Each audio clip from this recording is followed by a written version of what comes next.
gravel and stuff like that. So that's how I did it. Now, always use shovels. I said that in one of my other tutorials because on servers they give you points for using shovels. I usually don't use them, but it's a good habit to get into. And this is basically what I have to do. I come to the shore and I start digging down. A lot of people say not to dig up or dig down, but I do. I don't know why. I guess that's a bad habit to get into, but on my video I have it in a peaceful mood right now so that I can do these tutorials. But this is how I do it. I have to go in, I have to find the sand and dig it with the shovel. And on my bubbles right there, if you notice, I let it go down to about 3 and then I go back up. It's been a while since I've had to get on here and do sand. I had to redo my inventory after that new upgrade with 1.12.2. Everything in my chest ended up just vanishing, so, and plus I had a lot of mess ups on it to where I had to take and get rid of my old Minecraft folder and have it download again, and just so I could play the game. But that's why I'm out here doing it now. I'm having to pull, which I need to do it for the tutorial anyhow, but that's what I'm doing right now. I'm collecting the sand, and it's a boring job, so I suggest when you're doing this, you get in your inventory. I would fill your inventory up as much as possible, and I'm not talking about 1 or 2 stacks. I'm saying all the stacks full of 64, because you're going to need a lot of it. My nephew has an issue with that. He can't understand you have to build a dig in Minecraft to get anything done. So I usually come out and I'll try my best to fill my entire inventory with sand, gravel, dirt, whatever it is that I need. I try to get my entire inventory filled with it. Another thing, underneath the water, I mentioned it in my other tutorial, I'll mention it again.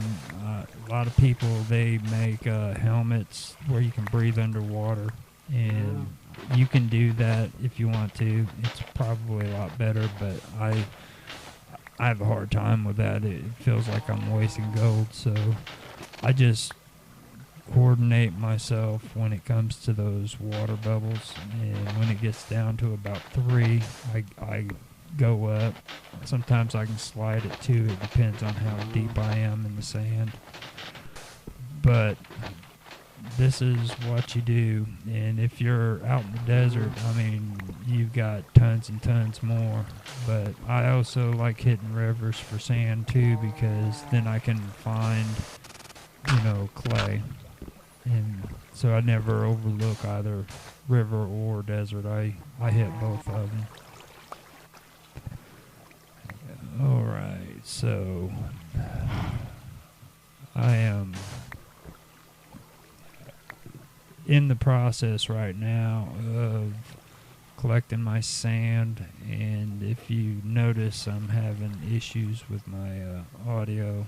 The V-split keeps screwing up on me, and I've literally had to go and use my Audacity to go back over the video and do another sound bit. So this is me actually going through and showing you guys the video and talking separately on Audacity.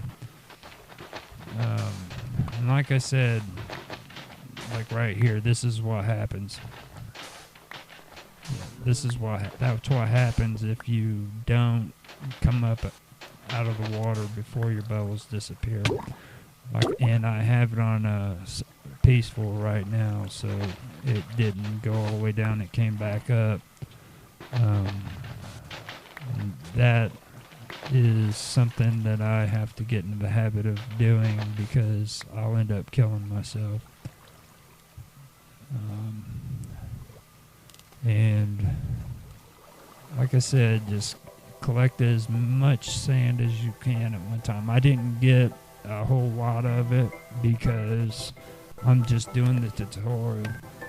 But here's what you do. You go to your furnace, just like with the clay, put it in there.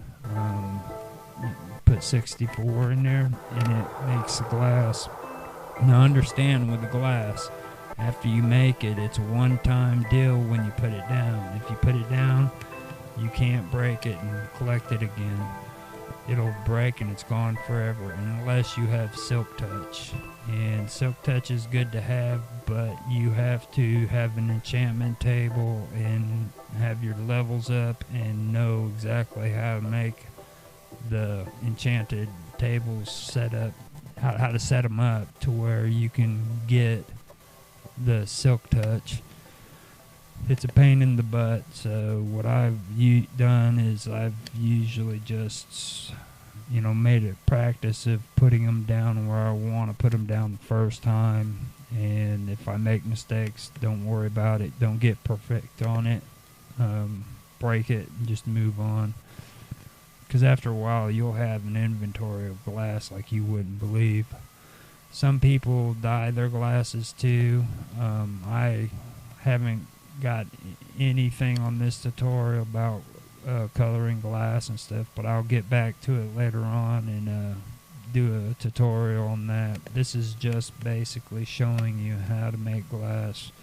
But the thing about glass that's really good is you can use it for a lot of terraforming. On my base, if you look up, you can see that the roof underground is all glass and there's water above it. I terraformed above that and made a lake above it, and I have squids and everything above me, and then I have my tree farm down below.